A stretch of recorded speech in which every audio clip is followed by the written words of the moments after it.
বর্তমান সমাজের পরিস্থিতিতে কি সংগঠন করতেই হবে? সংগঠন না করলে কি জান্নাত পাওয়া যাবে না?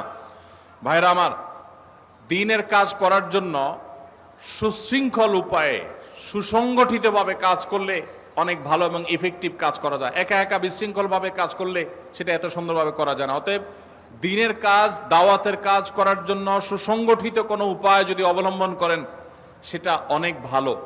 কিন্তু সেই সুসংগঠিত উপায় অবলম্বন করতে গিয়ে ওইটাকেই যদি আবার দ্বীনের এমন অংশ বানিয়ে নেন যে এটার বাইরে যা আছে সেগুলোকে আপনি ডিসকারেজ করা শুরু করে দেন, ইসলাম থেকে খারেজ করা শুরু করে দেন, তখন সেটা কিন্তু বাড়াবাড়ি হবে এবং গোমরাহি হবে।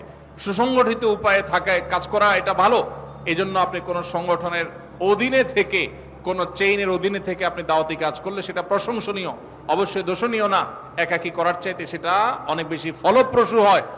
কিন্তু এর মানে এই না যে সেটা একা একা কেউ করতে পারবে না। কেউ যদি একা একা তার দায়িত্ব পালন করার চেষ্টা করে, দাওয়াতি কাজ করার চেষ্টা করে, তার জন্য জায়েজ আছে।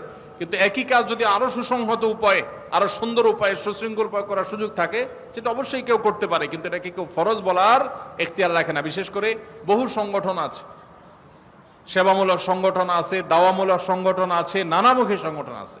এই কোন সংগঠনের কোন বিশেষ সংগঠন এটা করতে হবে আপনাকে এরকম কোনো বাধ্যবাধকতা কোন হাদিসের আলোকে ফরজ বা ওয়াজিব নির্দিষ্ট কোনো সংগঠন সম্পর্কে বলতে পারবে না। তবে হ্যাঁ, সুসংগঠিতভাবে সুশৃঙ্খলভাবে দাওয়াতি কাজ করা সেটা অনেক বেশি ইফেক্টিভ। সেই জায়গা থেকে আমাদের করার চেষ্টা করা দরকার।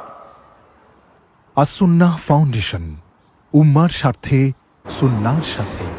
বুঝতেই পারলেন দর্শক, ভিডিওটি ভালো লাগলে বেশি বেশি শেয়ার করে দিন যেন সবাই দেখতে পারে। আল্লাহ হাফেজ।